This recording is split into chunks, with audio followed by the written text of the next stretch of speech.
Okay? Mag-isip-isip ka. Hindi ako nagbibiro. Wawaw. Mr. Revalo, kanina, nandito ako kanina, umakyat na ako. Pagbalik ko rito, nakatungo ka pa rin. Sino ba talaga kausap mo dyan?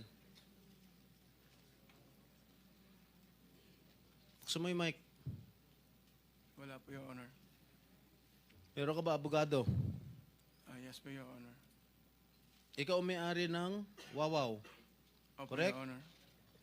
Ano ba yan? Sole proprietorship, partnership, or corporation? Sold po, Your Honor. Sole, ikaw lang. Magkano paid up capital? Magkano capital mo dyan? Nung una po is 9 million po, 2017. 9 million. 2017 po, nag-start po kami. 2017. 17 po. Up to now. Hindi po. Sole proprietor pa rin hanggang ngayon. Apo. Okay.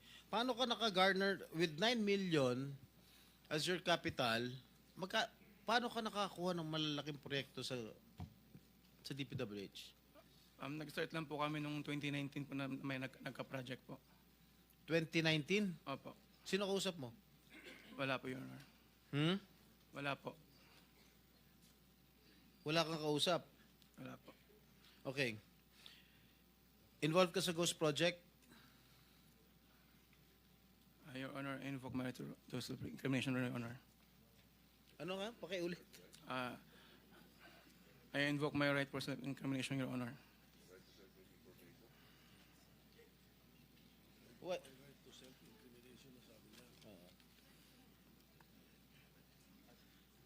Senator Jinggoy. Malinaw ba Mr. Chair. Pwede bang...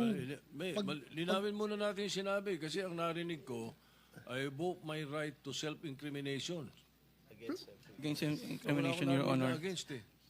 Plus, Mr. Chair, dapat tumingin ka rin sa nagtatanong mo, Mr. Wow. Ayaw ba tumingin sa amin? Huwag kang kausap Yuko mo. ka na, yuko dyan. Lamesa yung kausap mo eh.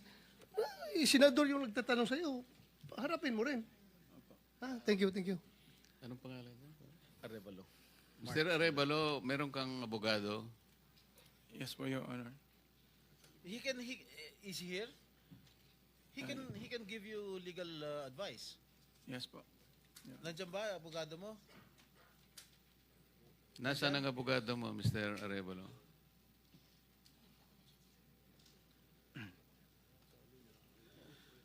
Nasa likod ko po, Your Honor.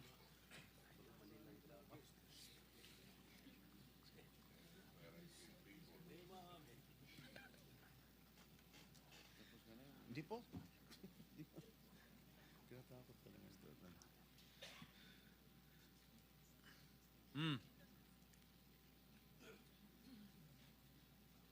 Oh, answer.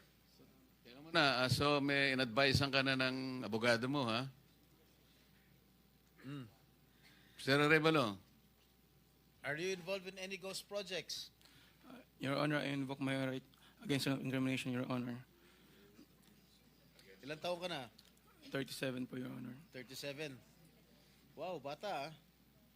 Bago ka pumasok sa mga kontrata sa gobyerno, ano trabaho mo dati? May mga, may nasa construction company po ng kamag-anak po. Kamag-anak mo? Gaano kalapit yung kamag-anak mo? Tatay mo ba yan? O pinsan? Tsuhin? Mga kamag-anak lang po, tita po. Kaya nga, sino ang kamag-anak? Wala namin kamag-anak. Tita po. Ha? Mga tita po. Tita mo? Po. Nasa construction business? Opo. Tinuruan ka? Naglayasan po muna po. Ha? Layasan po. Ano Your Honor. yung mga proyekto mo? Ano mga nakuha mo proyekto rito sa DPWH? At saan?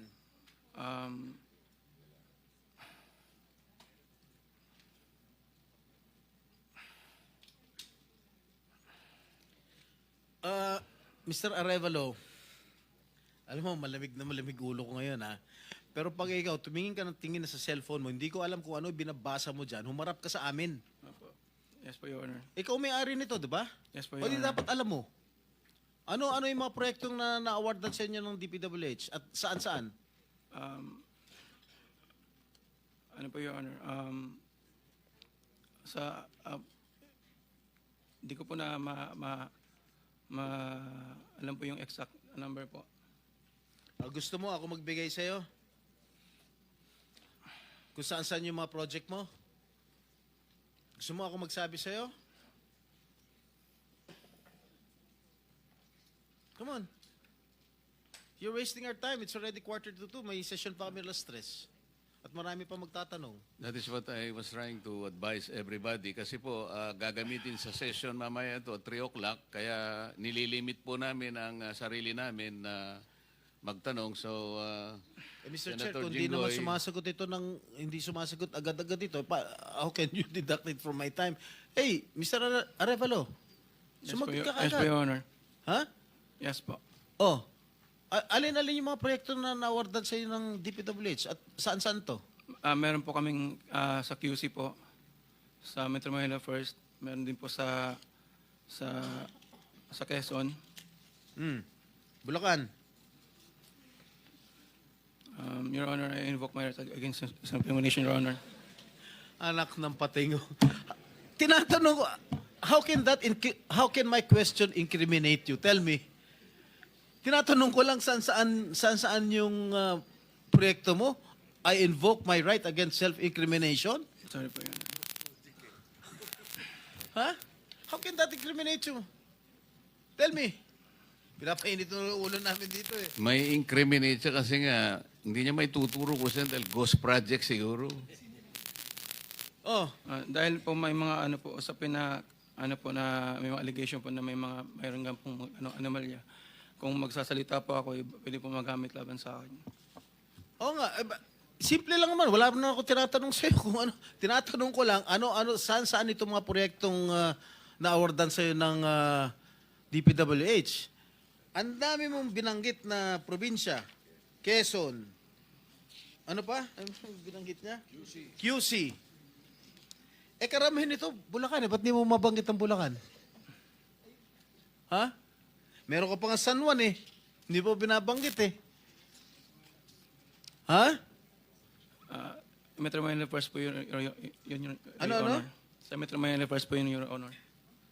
Metro Manila first? Yes po, San Juan po. Oh. Yun po yung pinakuha namin project 2019. Sige. Yung Bulacan, meron ba?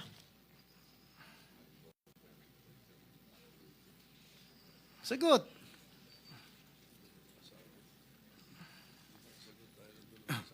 Your Honor.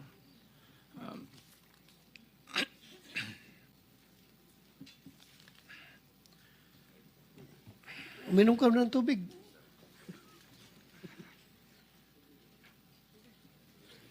Oh. Ilan? Ilan? Di ko pa sigurado, Your Honor. Oh, dito base sa record namin, meron ka 42 projects sa Bulacan. Meron ka 42 projects sa Bulacan. Yung bulk ng na-award na contract sa inyo ng DPWH, ang bulk mo nasa Bulacan. 42. Ha? 2 sa San Juan. 2 yata sa Quezon. Meron sa Ilocos Norte. Meron sa Caloocan. Meron sa Laguna. Yan, Bulacan lahat to. San Juan. Quezon City. Tsaka identical ang presyo ha. Identical ang mga presyo dito. 77 million, 77 million, 72 million, 72 million. Sino ba? Bakit ganon? Oh, Lahat ba last ng, and final question. Lahat Meron ba ka ng 42 projects above, how Above? much? Yeah, 42 projects sa Bulacan. Meron 90 million. Kaya nga, above 50? Yes, above 50 million. Lahat. So, Mr. Arevalo, kung 42 projects ito, 42 plunder cases ito eh. Kanina sinasabi namin sa inyo, kung nakikinig po kayo, makikipag-deal kami sa inyo na po pwedeng hindi na kayo ipoprosecute criminally, magturo na lang kayo. Kasi sa palagay namin, hindi kayo ang most guilty. Kapag nakapagturo po kayo nung mga kasangkot talaga dyan, na talaga sila naman ang talagang talamak na sa paggawa nito, anong malay ninyo? Baka imbes na criminal prosecution, wag na yon. Bayaran nyo na lang ang gobyerno, pero magturo po kayo. Para meron po tayong kapuntahan talaga. Kasi kung ganito na lang tayo ng ganito, ikutan ng kito, mapipilitan po, puro plunder. Harapin po ninyo 42 plunder cases. Hindi po fair sa inyo yun eh. Alam namin, hindi lang kayo ang sangkot dyan. Marami ang kasangkot dyan. Kaya, yung abogado po siguro nag-advise sa inyo kung nakikinig. Tingnan nyo rin po na maganda ring offer para sa amin ito. Makakatulong pa kayo sa bansa. Matigil na po ito. Ilang minutes yung video? Meron ako ipapakita with the permission of the chair. Siguro 1 minute lang na video. Tingnan mo, Mr. Arevalo, kung project ng Wawaw to.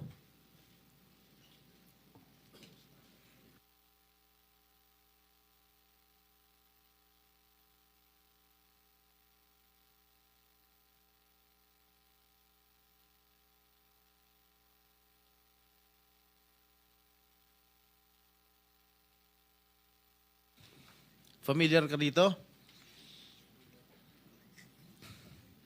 Familiar ka, Mike? Hindi po, Your Honor. Hindi. Dahil, hindi ka nga talaga magiging familiar dahil ghost nga. Tama?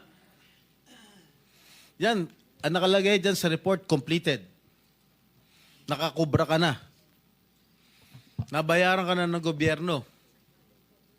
Pero, hindi pa completed.